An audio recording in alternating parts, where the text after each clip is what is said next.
Hello all, hope you're well. We're back and our guest in here, and I don't know the hell's going on upstairs. But obviously we've got Dr. Gilly. Welcome back, how are you? I'm good. How are you, Adam? Trying not to die with all this cough. Well, it's literally just come as well. It's just come. But no, I'm doing well. Stressed, tired, and excited for upcoming events. That's right. You're getting married soon. I am. It's Kerry keeps reminding me of the day every single day, so it's like, oh, I just get this awkward feeling in me when she says it. So it's like, okay, it's like my heart just jumps up and down. I don't know. That feeling can also be changed to excitement, right? Because your feelings are so close. Yes. Scared can be excited. They're about the same. Your blood pressure goes, or your heartbeat goes up higher. And Absolutely. Yeah. So what have you ladies been up to for the last whatever weeks it's been? Well, we've had snow since I talked to you last, 3 days snowing.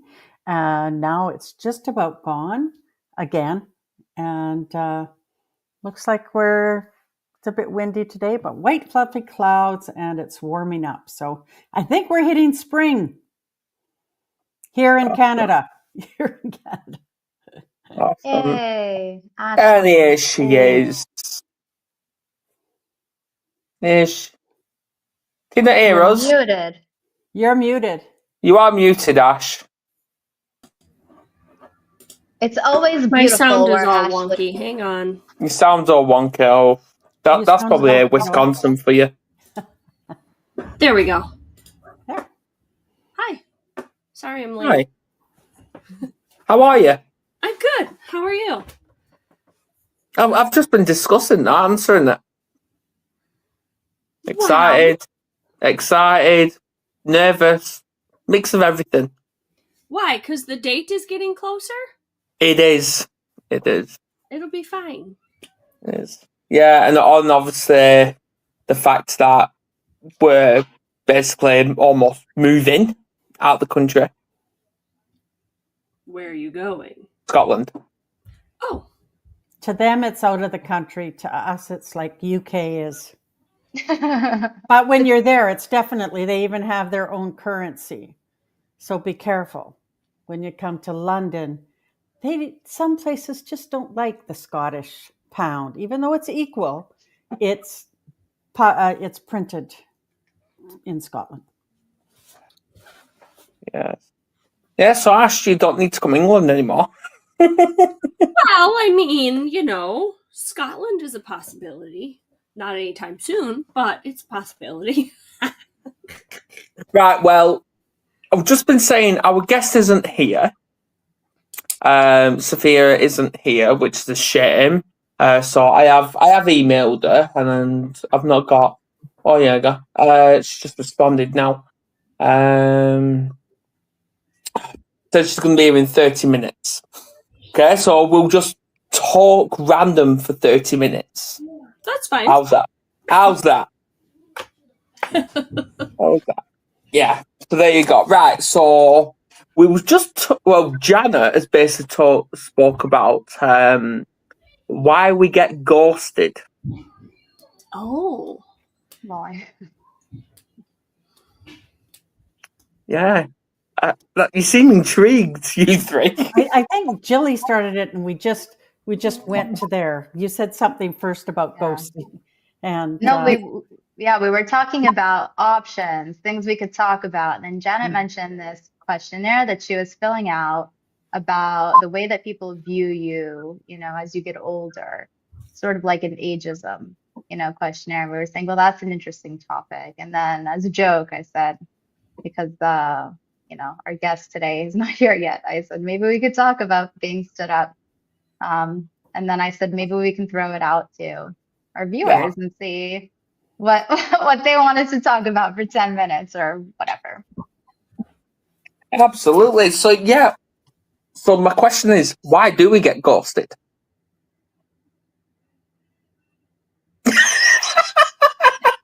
Obviously, that shut everybody off, right?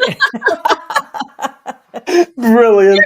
Probably How be to get 3 women silent? That's that. There's probably a multitude of answers, though. I'm sure there's the reason of busyness.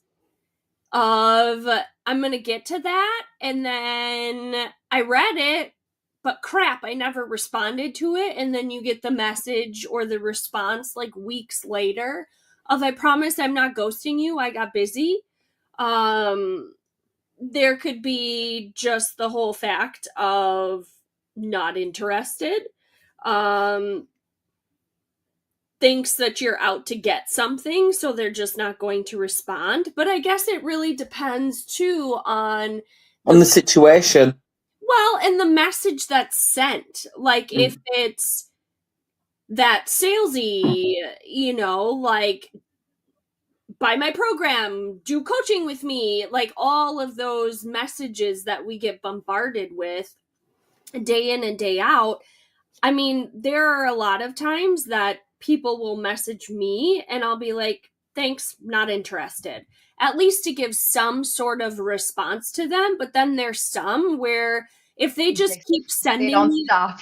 Yeah. right, if they just keep sending me a message and if I haven't responded to the first one just based off of what you sent me in the first place, like just quit. Like, no, I'm not going to answer you type of a deal. But it really just depends, like you said, Adam, on the situation, I think.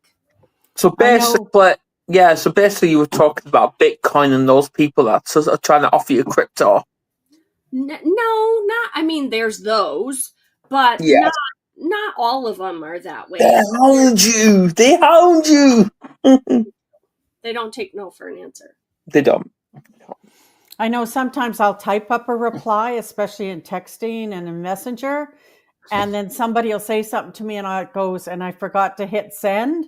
And then I'll get a message and I think, oh, geez, I answered that question. But when I go to answer them again and I see my message sitting there. I'm like, I thought I hit send. Okay. Gilly, have you ever ghosted anyone or you been ghosted? I'm just thinking about just a funny analogy. Here we go. No, I'm thinking of a funny analogy because you were saying like with the people online who will like hound you, right? Like Yes. back to back. So, and I know this was around Europe, but it's also like in Israel too, when I would travel there when I was younger. It was funny because so I speak Hebrew, but like I used to travel there like with my friends and like students and on tours and stuff like that. So a bunch of American kids who didn't really know their way around. And so all the Americans were taught like 3 words in Hebrew. It was en li kesef. I don't have money. So that way, if someone approaches them and is like, hey, buy this bracelet or buy this thing, and it's I don't have money. En li kesef. So it's almost like I only want to respond that when people message me. Like when they try to like sell me on something, I just want to be like, I don't have money. Send it in Hebrew. Send it in Hebrew. Send it in Hebrew and they'll think, oh, she doesn't speak English, so I'll even better. Another layer. Yeah. Stay away from me. Oh gosh, that is Easy fix. They won't come back. Yeah, but have you ever ghosted anyone though? Me? Yeah, people like that. I'll ghost people like that. But I generally like friends and relationships. I can't think of a single person. I can't think of a single person I've ghosted. I'm usually direct. Like I'll tell someone, hey, I'm mad at you, or like I need my space. I'm upset about X, Y, and Z, and I'll come back to this later. I don't know. In my generation, I don't know. Ghosted was very new to me, so I didn't even really know what it meant, and so I can't honestly say that I've ghosted anybody. There's relationships that are fallen off. Like I know before COVID, I was in multiple groups, live groups, like we meetups and stuff, and COVID, and then it went by the wayside. And I've recently connected, and that's like 4 years later, recently connected with some people, but it's not that we just didn't have anything in common at the time. So, and then now it's kind of neat connecting with them, just to connect, to see how much we've grown in those years. Yet it's not something like I'm busy. It's like I got great grandchildren now and stuff. And it's, so I think we're all busy. Yeah. And when it's important, or there's, like I just had, I'm a house sitting away again, and it's in a town I used to live in. So I contacted some of the girls I used to work with. And one of them I worked with in the Arctic, but she used to work with somebody that I worked with down here. And it was like, I had them over just for coffee. And it was like, wow, you know what? It was so nice to reconnect, and lots has happened. These two of them hadn't seen each other in 30 some years. They started when they were both young in the career. And so I think sometimes we maybe put ghosting on. This is just for me. I think that I can't honestly say ghosted. I can say our lives sort of diverted, but have come back. And so we realized how much we enjoyed each other's company, because we worked in such a high stress job together for all these years, maybe not all at the same time, but we could connect in that way and talk about funny stories that happened, and just to connect. We all were connected in that way. But that doesn't mean we're going to be in each other's pockets. We will plan to see each other more. But I think that, and some people, this is my opinion again, like relationships, like the younger, like my relationship is established. I think I can say that after 53 years, right? It's established. But some people that are younger that are going in and out of relationships, I can see that happening. Like Julie says, mad at somebody, but you know what? We don't always know why they're mad at us, or what we're mad about, or why makes us stop seeing somebody. So that's my thoughts. Yeah. And that could be when we go, like, it does actually have an impact on our psychological mindset when we decide we wanted to ghost or remove family or relationships from our lives, because it sometimes comes back to us, doesn't it, in a negative way. I firmly believe that there is a reason and a season for every person in your life. And we were just talking about this with the moms that were at my kitchen counter for a little mom's Bible study, which is why I was late. But, oh, whatever. I'm usually here on time, early. Anyway, but just talking about how there's such a, so for me, there's such a learned behavior of when somebody does you wrong, it's you're going to hold the grudge and you're going to hold them at arm's length. And I very much do that even now in adulthood, where it's like, do me wrong, I've got no use for you, kind of a thing. I don't trust you. I don't want anything to do with you. It's like, I'm going to put up the four walls. Again, there are some people that you have to have boundaries with when it comes to situations, and depending on what the situation is. But I've had death wished upon me from people who I did nothing but help, or, took under my wing, if you will, put in my house, or certain things like that. And it's like, I see how it is, type of a thing. Like, you want to hold a grudge against me when I did nothing but give you the shirt off my back, type of a situation. And I think it creates this callous, if you will, within us of, I've got no use for you type of a situation.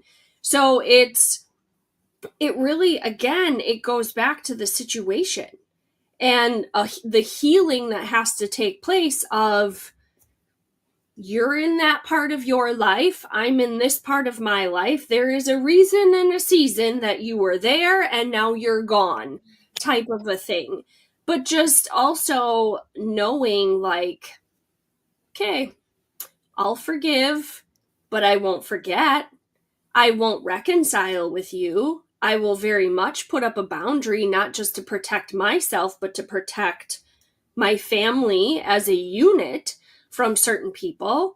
But yeah, and who knows, at some point, maybe it does come back full circle and things change, but there's just specific people that I think are not necessarily meant to stay in our lives for extended periods of time. Don't piss Ashley off. And we have to ask ourselves, okay, what's the lesson here that I'm supposed to get? Yeah. Or am I their lesson? Mm-hmm. Yeah. Yeah, absolutely. Lots of lessons can be learned in relationships. Oh, all of them, I think. Personal and professional. Even with yourself. Yeah. So go on, Gilly. What about you? No, I'm just thinking about what Ashley was saying, and I think clearly, I mean, you made me think about it because that sounds like it was a really tough relationship, to be in.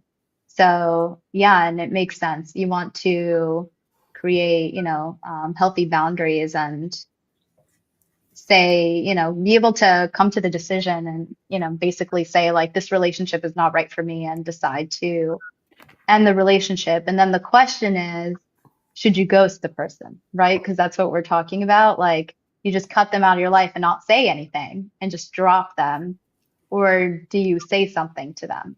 And I think that's where the kind of the tricky question comes in.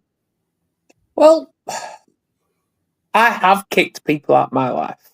I have.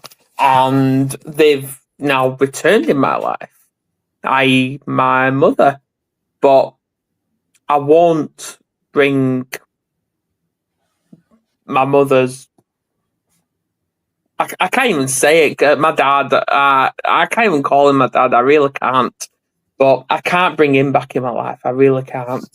And I won't. But yeah, I brought her back and I mentioned the idea of moving to Scotland to her. And she's basically saying, well, go then, go on. Piss off. So yeah, that's the support we need. That's the support. But we can't have people in our lives that are just going to kick us down when we're already down. We need people that's going to lift us. I think, though, that we've got to think, I'm thinking back to many, many, many years ago. And this young woman was living with us. She was renting a room in our house. And we were friends, too. And her boyfriend and my husband worked together. And I don't know, we'd been talking about something. And then I went to visit another friend that she knew. And she came banging into the house and she just yelled at me. And it was over me talking about somebody's travel trailer having their air conditioner leaking, like something so minuscule. But I had told this other person that we go camping with about it. And anyways, she just blew up at me, just came in and just blew up at me.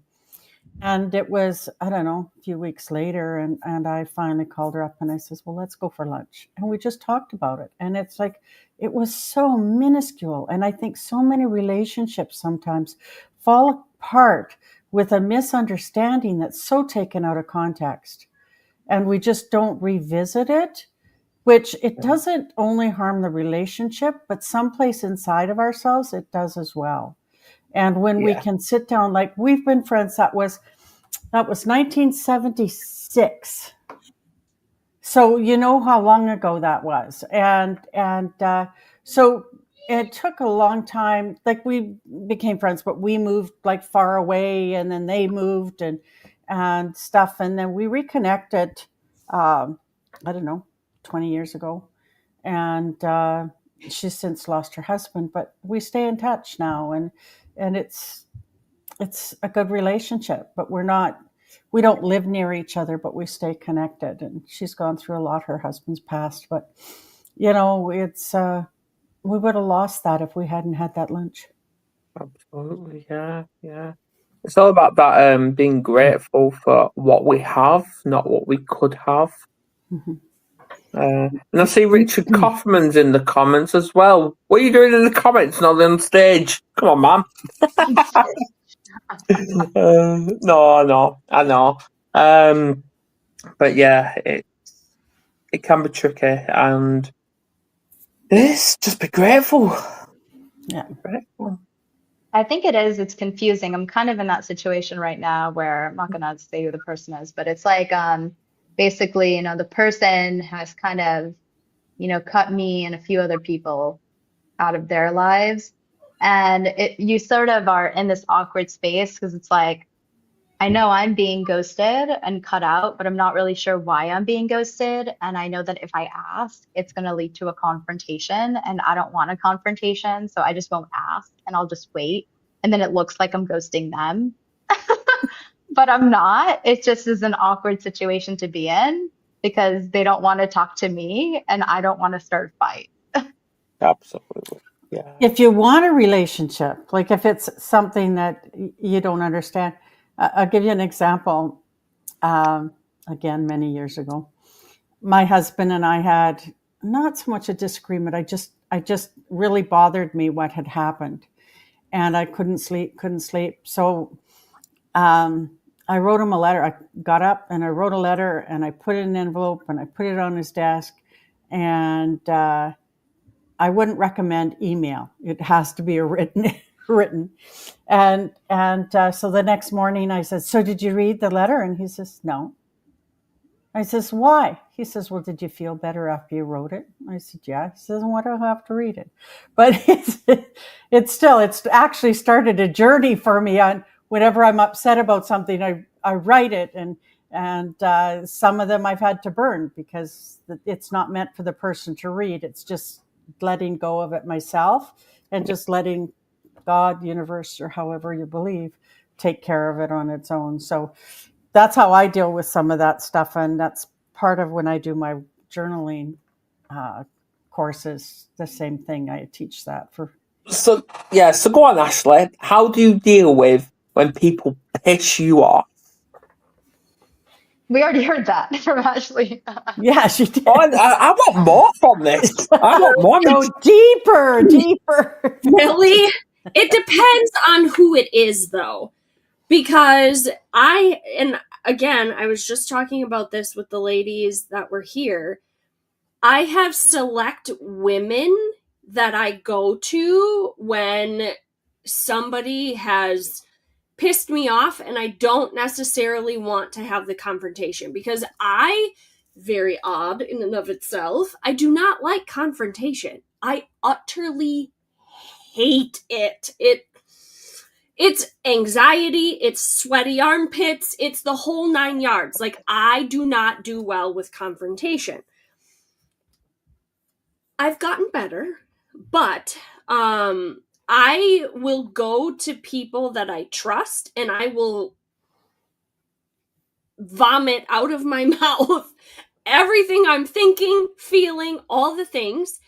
But then I have those women that will let me do that because I know that they can handle the situation, but they can also then pray over me, get me back into the right mindset, refocus me, and be like, "Ashley, you haven't done anything wrong," or, like, especially, and yes, there might be some bias because they're only hearing my side of the story, but it's one of those things of, I lay it all out. I don't leave out details. It's like, this is the situation. This is what happened. Rein me back in. And those are the people that I go to. So And then I feel better. And again, I still keep the person that potentially did whatever, I keep them at a distance. Or I feel there are certain situations where I can pretend like everything is okay and really I'm fuming inside. You could call that stuffing my emotions, because I can do that too. I can explode them and I can stuff them. It just depends on which poison I decide to pick. But it's also, there is certain times that a door will open where then I can have the conversation after I've calmed myself down, or I will pray about certain things, and then all of a sudden a text message will come in from that particular person that I need to address something with, and then we have a conversation. And it's not even like, it's not confrontational, but I can like express my thoughts, my feelings, whatever it is, where it's a level playing field. So it really, again, it really just depends on the situation, though, because no two situations are ever the same.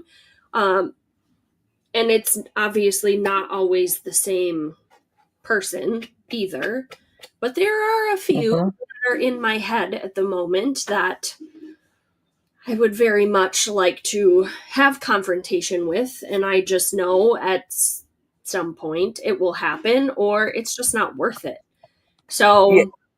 writing is a great one that I can do. I prayer journal a lot, so I can put it all out there for that situation. Or, you know, like Janet said, just writing a letter, and sometimes you burn it, and sometimes you rip it up, and sometimes you mail it. So I don't know how to talk to you anymore. are you afraid that I'm gonna like, whatcha? No.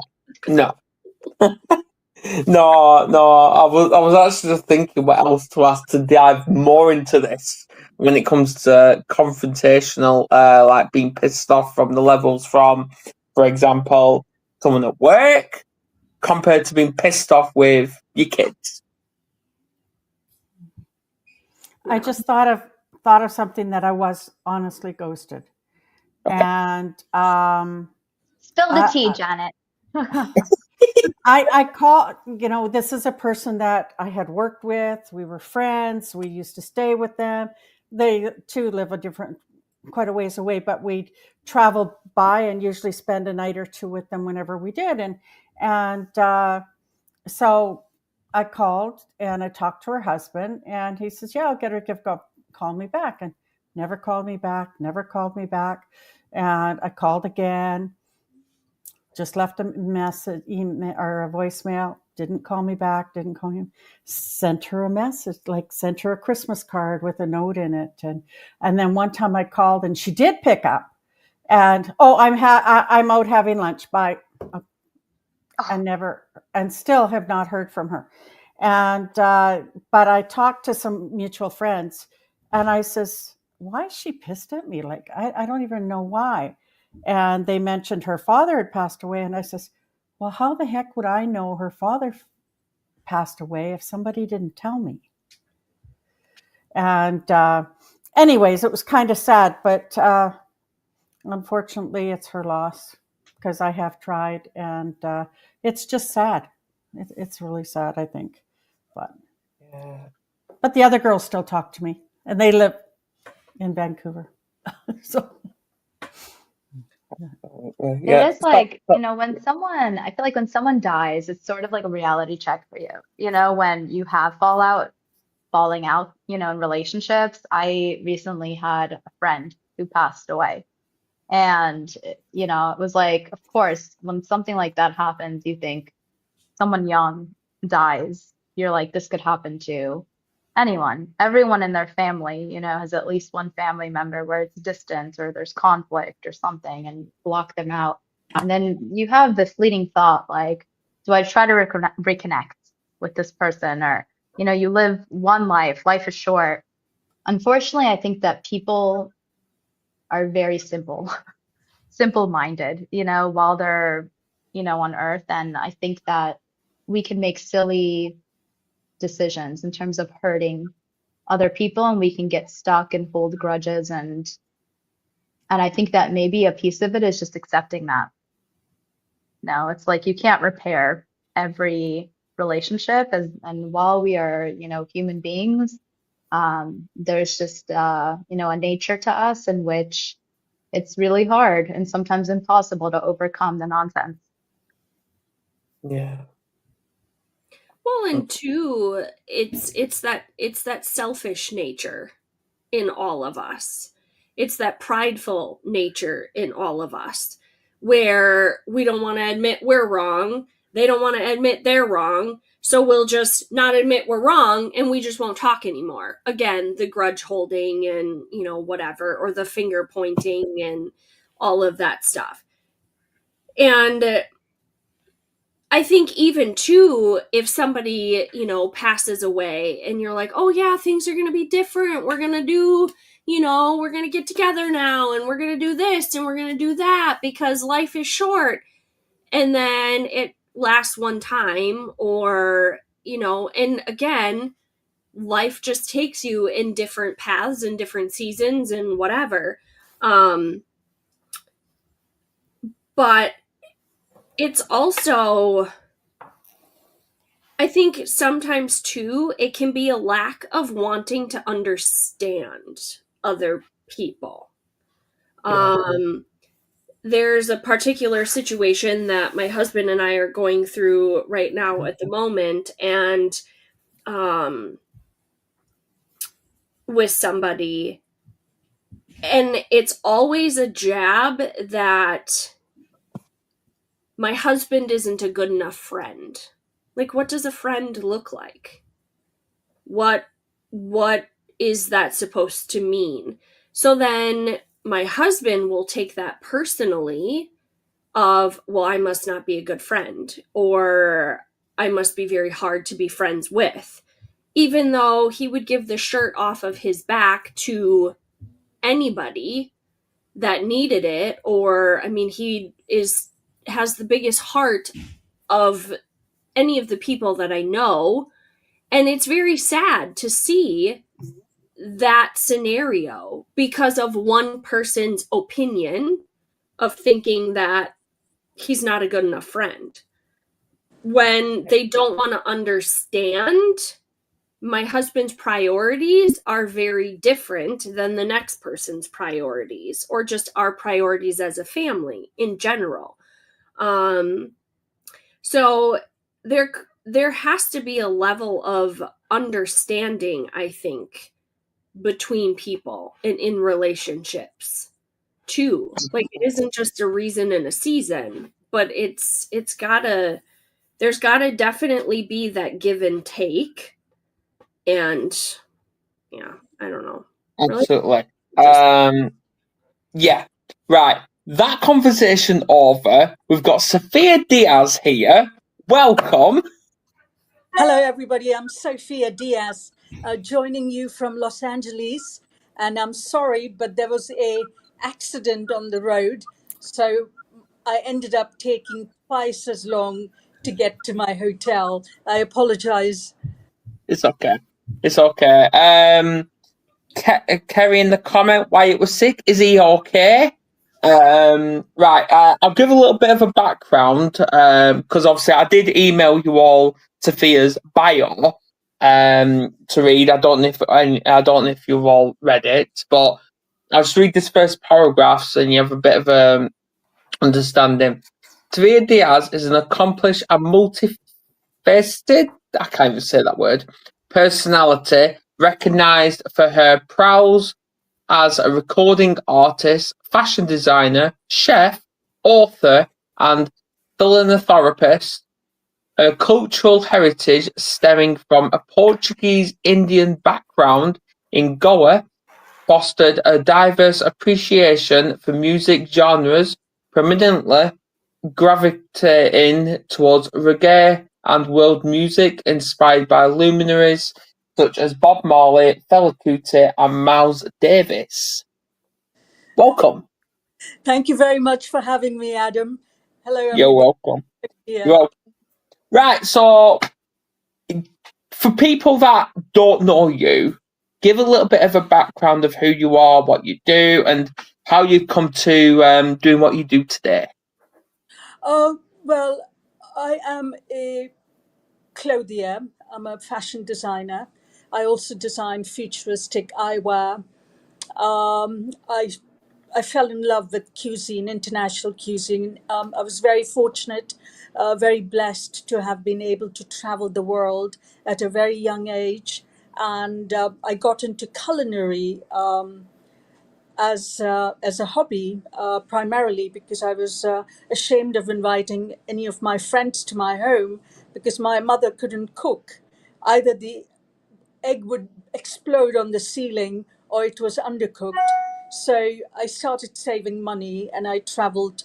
I attended culinary school in Paris, in Sardinia, Italy, Mozambique, South Africa, all around the world, India, Thailand, China, England, and now I'm in the US, based in Los Angeles, California.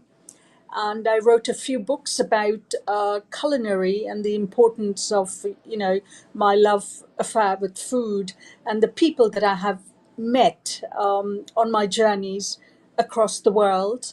And I also wrote a book about one chapter which lasted for about 10 years of my life. It was a very horrific abuse that was taking place in my life from people, from a person that was closest to me. And in order to heal and heal really well, and sharing is empowering.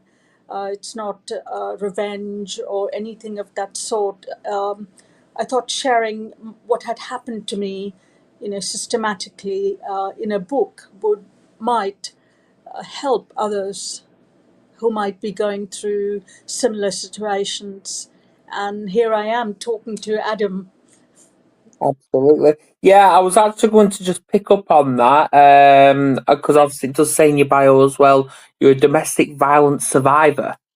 So would you like to talk about that, share that, or no? I mean, aside from domestic violence, the person who was then my spouse was, not the same person that I knew in the past.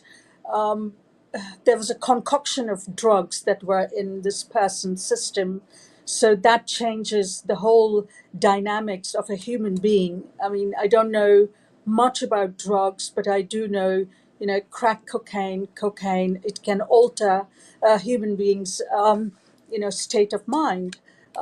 Aside from that, there was a group of people who had taken upon themselves, and these were people that I knew. I had known these people. I worked with them. They took upon themselves to play, let's say, God, to play God in my life. And, my phone tapping, wiretapping is illegal in the United States. I'm not sure if it's illegal in England. But the leader of the gang was a lady whom I knew very well, and she was fixated, obsessed, I would say, uh, to have my life. And for about 10 years, she tapped my phone. She knew my entire schedule for a year, a month, a week in advance, where I was going to go to meet, who was I meeting, what was I speaking, and to who was I speaking to.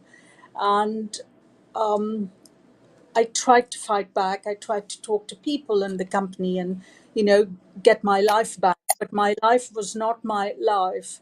It was completely in the hands of a few other people. And I talk about this in detail in the book, about, the obsession, the fixation of, going above and beyond, not just the spouse who was brutally abusive, but a group of people that he had congregated with, joined forces with, and the objective was to eliminate me. Yeah. What books are these, if you don't mind us asking? The book got published in a few years ago, I believe in 2017. It's called Blondie Prove. I chose a French title. Translated into English, it means bulletproof. I essentially survived a loaded gun aimed at my head in the sanctity of my home, in my kitchen, Wow. by a man who I thought was closest to me as former spouse. Yeah. Have you three got anything to say? I I beg think your we're pardon. all speechless. That's how I Yeah. feel. Yes, I mean, to torture and torment, for one human being to torture and torment another human being, in our society, it's sometimes it's easy, but I was in the world. I was a working woman. I worked side by side with my former spouse. I was traveling the world, working in factories, and he had to hire people to strategically strategize on how to leave me in America as a destitute. When I mean destitute, I mean my bank accounts were clean, no investment savings or checking account. I had no credit card. I had no means to purchase food, not just for myself. I had three pets then, three cats, adopted them from Anti-Cruelty Society. I had a Bernese Mountain Dog. They're a big built breed, if you know Bernese Mountain Dogs. He was 165 pounds. The home that I lived in was under foreclosure, and the company that my then spouse co-founded and I worked with him was making millions of dollars, and it was going to go through the New York. It was going to go IPO on the New York Stock Exchange. So, in the eyes of the people, we were a extremely wealthy couple working together. And what the world didn't know was when I knew what was happening and my life was in grave danger, he cut off every bit of funds, marital funds, personal funds. I had no access.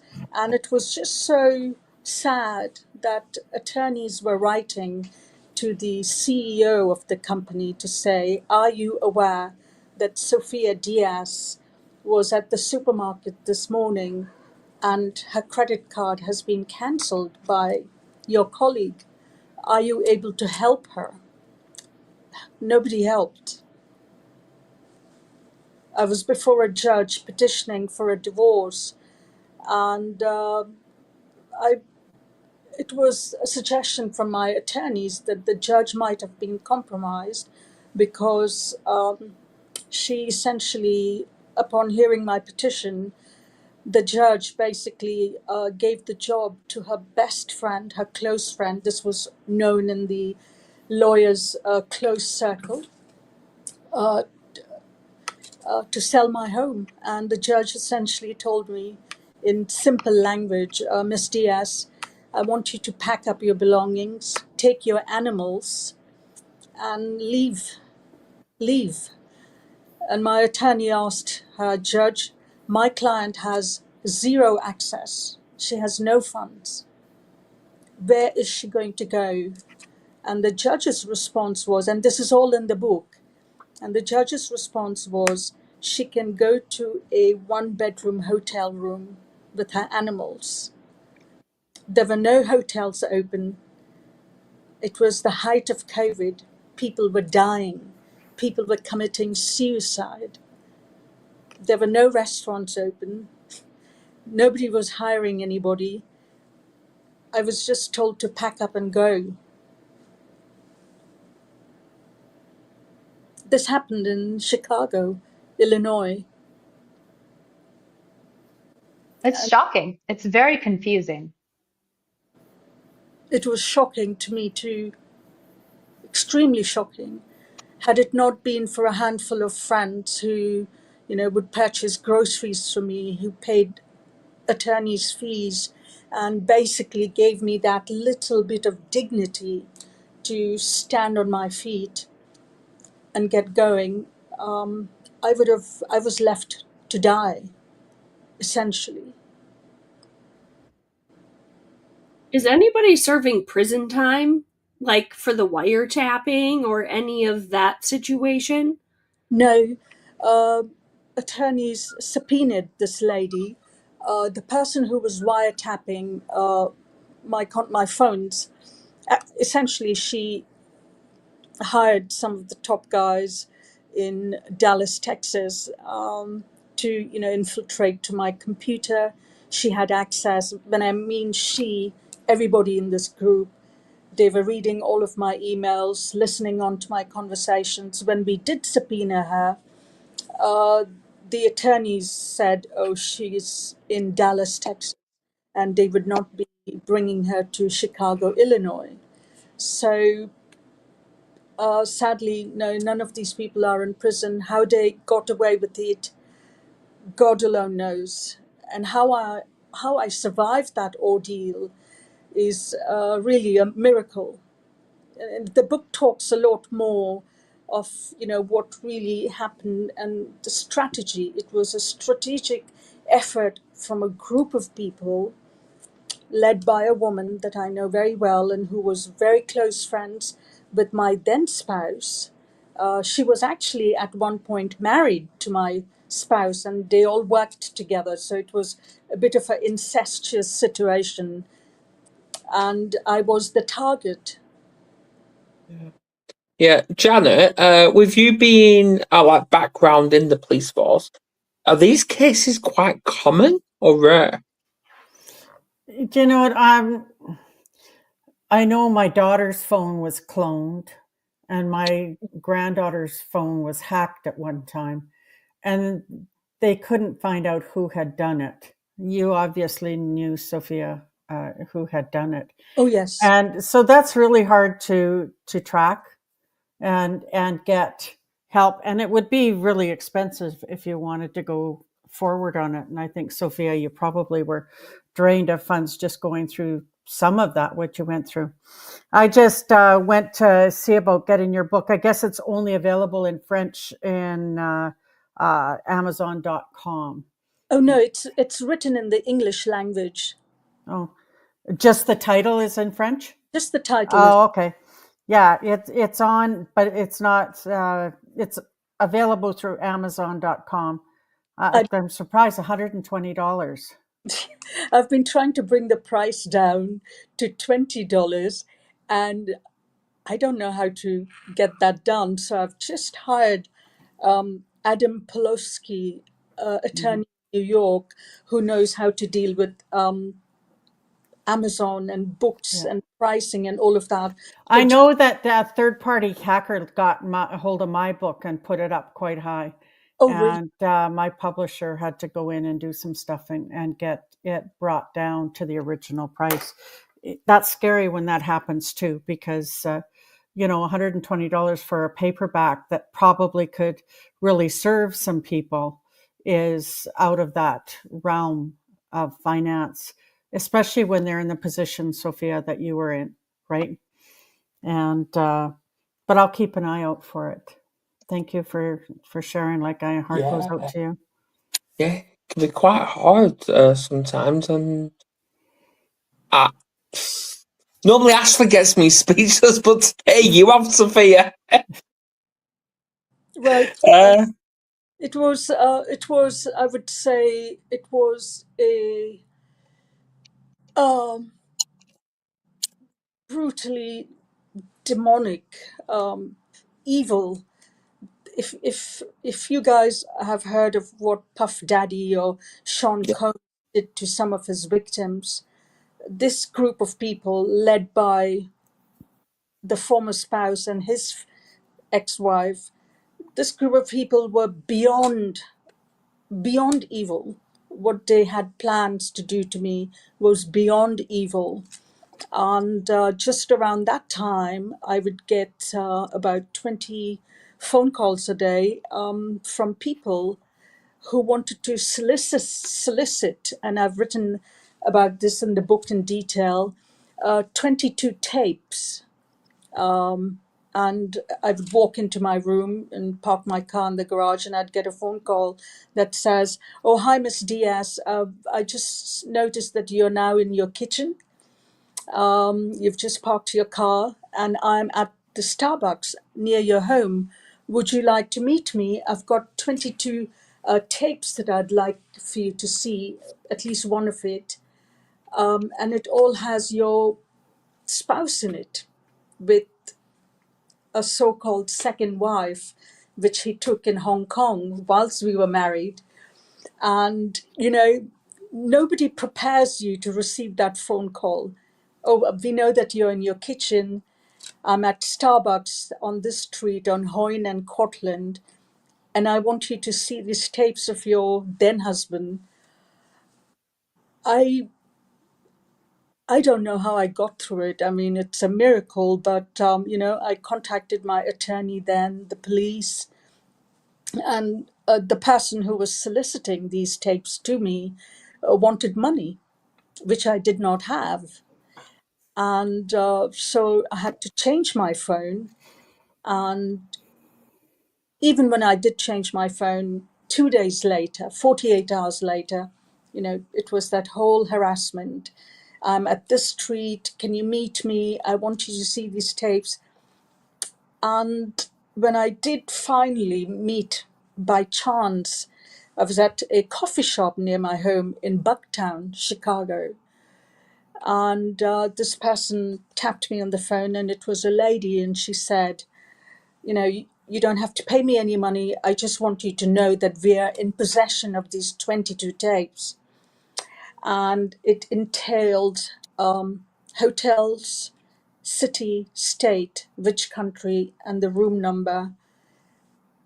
And it all apparently had images of my then spouse doing horrific things to women and very young girls. I had zero interest in seeing or even hearing about this tape, because I was not just frightened, but I was just beyond shocked. Coming from a policing background, I would say, why didn't she just take them to the police? Because it was nothing against you. And why would she come to you to say you don't have to pay me? Like, what was the intent behind that? That's where my question would go right away, right? And this is a random person. I'd never met this lady before, but I think what they wanted me to, tell my then spouse that there are these tapes, and they were trying to extort money from him as well. And the insinuation from this person was, we can send these tapes to your competitors, companies that we then, did business with, and essentially ruin his career. But, I wasn't in control of his life. I was just trying to survive and run as far away from this human being and his congregation of evil, despicable people. It made no sense to me to even, have a look. This really sounds like movie business. Like, this is stuff that you literally will see in movies and in Hollywood and all of the things. Like, you never really think that this has happened to you, to other people. Mhm. But please tell me, like, now that you've created a new life, if you will, for yourself, that you are safe, that you don't have any of this stuff still happening to you, do you? Absolutely not. It took a lot of time to gather courage. I too, in the process, made some very powerful friends, good people who live on the right side of the law, helpful people, people who simply didn't pity me and purchase groceries for me and my pet family, but people who gave me a hand without expecting anything in return. Yeah. That's brilliant. That is brilliant. Wow. Yeah. So it's grateful that you've turned your life around for the better. Because I bet your mental health was like, and I'm going to be blunt with this. When you wake up in the morning, am I going to receive more harassment or more gaslighting behaviour from these people? For some time, it was also really difficult for me because I have no family within the United States of America, so I had to rely mostly on me and my faith. Yeah. There was a time when I would start training for like 3 or 4 hours a day. I'd go to the gym for 2 hours in the morning, an hour in the evening, just to really, really strengthen my physique and my mind at the same time. Yeah. Yeah. Anything, Gilly? I beg your pardon? Oh, no, I'm asking Gilly, has she got any feedback? No, nothing. It's an incredible story. I was thinking the same thing that Ashley was saying. It's like a documentary for sure in the making. Is that something you've thought about? When the book came out, several people read it.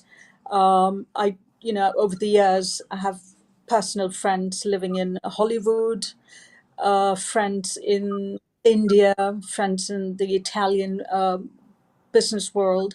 And then I wrote that album called Bulletproof, which, I wrote all the lyrics to that 7-track album.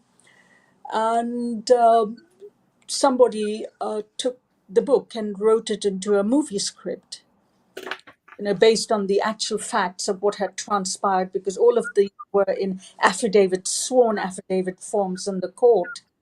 I took the gist of the matter and put it in a book. And then I wrote a Bulletproof album, the first album, which I recorded at Tough Gong International Recording Studio. I have a lot of good friends in the music industry from Jamaica, New York, and Miami. And luckily, one of the top producers in the music world was, somebody I knew called Clive Hunt. Clive Hunt is up there in the music world. He's produced music for Shaka Khan, Stevie Wonder, Grace Jones, and he's a very respectable person. So that came out around that time. So if you listen to the music in Bulletproof, I'm distributed in 22 countries, and on Spotify and iTunes. I hope that you will be able to relate to those lyrics, because it is a bit gut wrenching, but we did a great job as a team at Tough Gong. That's beautiful. You transformed your pain basically into meaning, something fulfilling and beautiful into art. Yeah. Have you three any questions for Sophia? Or Sophia, have you got any questions for us? I would love to read your book that you said was handed. Oh, If I could write it down. yeah, it's called The Year the World Paused. Stories of Inspiration and Transformation. So it's about the COVID year, and it's about it's a collection of stories, because my world was very different in 2020 than what I was hearing of the media or individual people. So that's what the stories are about: where they were when COVID shut down, what they went through, and how they came out the other end. much stronger. And your last name on the book is what? Wiszowaty, it's spelled Wiszowaty.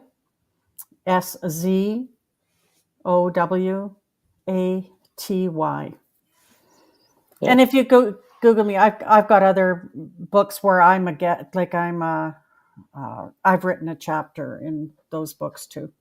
So I shall definitely be purchasing your book. thank you. There you go. There you go. Any questions? Ashley, you look like you're falling asleep. I'm not falling asleep. I just like it. I'm literally Mind blown. Yes. Like part of me is thinking of the Jennifer Lopez movie where she's escaping I can't remember what it's called, where she's trying to escape her abusive husband. Is it called Enough? No. What is it called? It's a J-Lo movie, but it's about like domestic violence, and like he's got people in his pocket and she doesn't know who to trust. Like I'm telling you, this is like movie worthy. If there is not one, there needs to be one other than documentary. But no, this is just wow. What was really Enough. It's called Enough. Oh, A movie. what was really, Good really job. very sad. What was sad was some of these people were women, and I knew them. I knew all of these people who were doing these horrific crimes against me on my face. They were all in my home. I had invited, over the years, I had invited them to my home. I had cooked for them. And then it was just a obsessive fixation from one woman who was, the former spouse of my then spouse, who wanted my life. She wanted my life. And wiretapping somebody's phone for 10 years and monitoring your every movement, it takes time, energy, effort, and funds. I mean, she wasn't sitting on the other side and, watching my security camera. The security camera in my home was compromised by the same man that she hired in Dallas, Texas. He was a tech expert. Absolutely. They knew my movements. They knew when I left my home, what time I came home, my calendar, my social security number, my driver's license, my passport number. She had it all. So in the book I write, this woman played God in my life to harass me emotionally. And, it's lucky that I survived. Yeah. That's scary. Makes me like physically uncomfortable. I can only imagine what you experienced. Absolutely. And I think we need to bring you back for a part 2, Sophia. I believe we really do. And hear more about her culinary. Like my mouth's watering just thinking of all the places that you traveled and studied in. Like really, that's the success part. I want to hear that. Yeah, we need the part 2. We need to hear that. The part 2. Yeah. This is here. Yeah. Now we need this is where I am. Yeah. Like this is what I'm doing. Absolutely. Yeah. We need the triumph in it now. The celebration part. If you guys are ever in California, you're very welcome to my home. I have not changed with this horrific ordeal. I'm still the same Sophia as I was before. I trust. I believe that there are more good people in our lives in the world than others. And I believe in paying it forward. Oops, sorry. Absolutely. Your dog agrees. Oh, exactly. Definitely. Yeah. And actually, I had to tell Sophia that we house sit all over the world. But where I'm house sitting right now, I have a cat. There's a cat. His name's George. That's just like your gray one that walked across the screen earlier. And believe in yourself appreciates your taste and feelings too. Absolutely. Right. Well, next week, obviously I'm not on it. but it's going to be a trigger warning. The topic is what to do when trapped with a narcissist. Oh my God. Sophia's